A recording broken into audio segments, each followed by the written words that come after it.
A billionaire father watched in silence as a young black waitress helped his disabled son take a single step into a dance.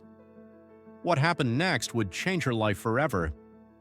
The hush that fell over the Sterling, the most exclusive restaurant in the city, was so thick it seemed to have weight.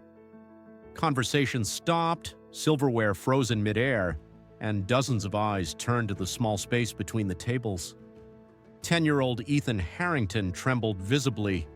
His legs, strapped in heavy metal braces, faltered as he reached out his hand toward Maya Johnson, the only black waitress in the restaurant. The live pianist had just started a soft melody, and Ethan's impulse to invite someone to dance came without warning. "Sir, control your son." The manager's sharp voice sliced through the silence. "This is inappropriate. This is not a ballroom, and our staff are not here to entertain children."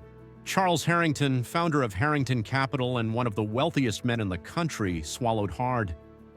It was the first time he had brought Ethan out to dinner since the accident 2 years earlier that left his son partially paralyzed. He wouldn't make that mistake again. "Ethan, sit down." His command was quiet but firm. Maya stood frozen, her eyes darting between the manager, the billionaire, and the boy whose small hand still hovered in the air. In her 5 years at the Sterling, she had mastered the art of invisibility, especially around clients like Harrington. "Mr. Collins, I'm done for the night. My shift just ended." Her voice was calm as she untied her apron and set it on her tray. Then, to everyone's shock, she smiled at Ethan and took his hand. "I can't dance in an apron." Charles shot up from his chair. "What do you think you're doing?" "I'm accepting an invitation, sir," Maya replied steadily. Before anyone could stop them, Ethan took a hesitant step forward.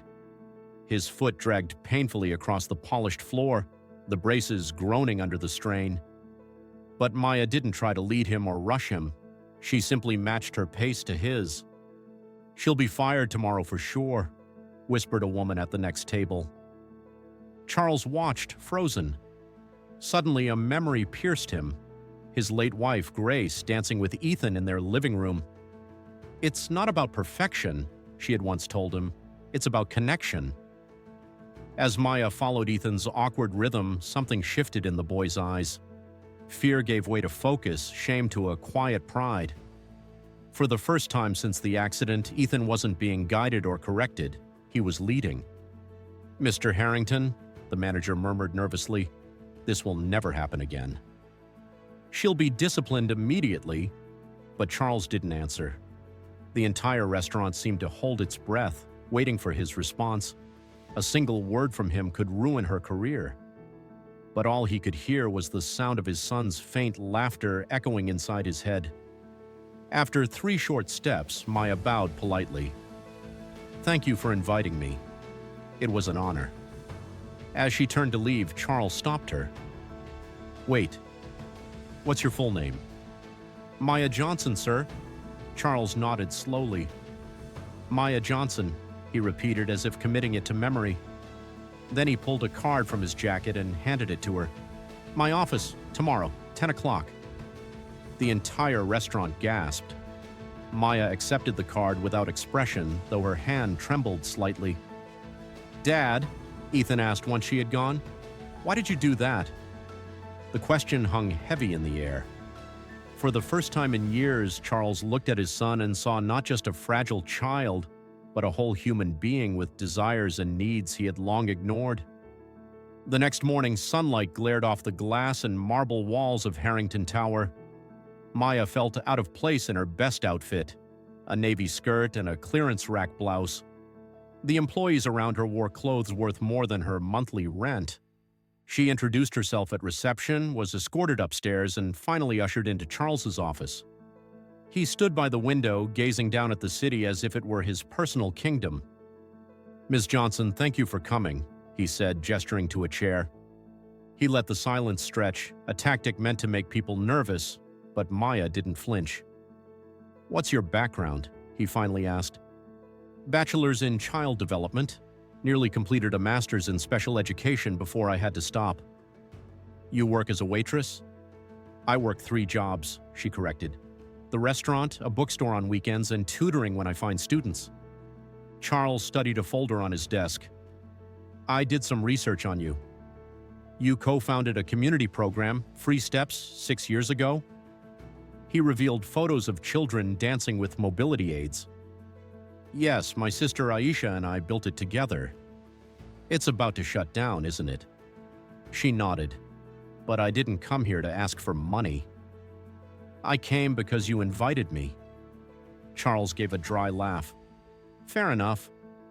I want you to work for me, not as a waitress, but as a companion and therapeutic guide for Ethan. Maya blinked in surprise. You already have the best specialists in the country. I do, Charles admitted, but what you did last night was the first time I've seen him smile in 2 years. It was just a dance, she said softly. No, it was more than that. He offered her 5 times her salary. She shook her head. No. His face hardened. You'd refuse an offer that could solve your financial struggles? I don't work for people who only see my color or my class before they see my competence, she replied calmly. And Ethan deserves more than someone you paid to pretend they care. She placed a card on his desk. Free Steps. Classes Tuesdays and Thursdays at 4. If you'd like to bring Ethan, the first class is free. And with that, she left. That Thursday, Maya was setting up the small community hall when Aisha rushed in. There's a luxury car outside, and you won't believe who's in it. Through the window, Maya saw Ethan staring out eagerly. In the driver's seat, Charles gripped the steering wheel, clearly fighting himself. He won't come in, Aisha muttered. Don't underestimate a determined child, Maya whispered back. Moments later, the car door opened. Ethan climbed out slowly, adjusting his braces. To everyone's shock, Charles followed. His tailored sweater and slacks couldn't hide the aura of privilege, but at least he was there. Inside, Ethan joined other children, some with wheelchairs, others with prosthetics, moving to a soft beat. It looks chaotic, Charles muttered. There's structure, Maya replied, just not the kind you recognize. Ethan's eyes lit up as he joined the group. Nearby, an elderly woman entered with a cane. Dr. Eleanor Hayes, a retired neuroscientist, greeted the children warmly before turning to Charles. You rejected my research proposal 3 times, she said. Charles stiffened. Dr. Hayes, I didn't expect to see you here. I oversee the program. We're studying how non-directive movement improves neural pathways in children with motor challenges. He frowned. I thought this was just a dance class. It's more than that, Maya said firmly. It's rehabilitation built on autonomy. Reporters soon arrived, cameras flashing. What is this? Charles snapped. Our first published results, Dr. Hayes explained. We invited the press.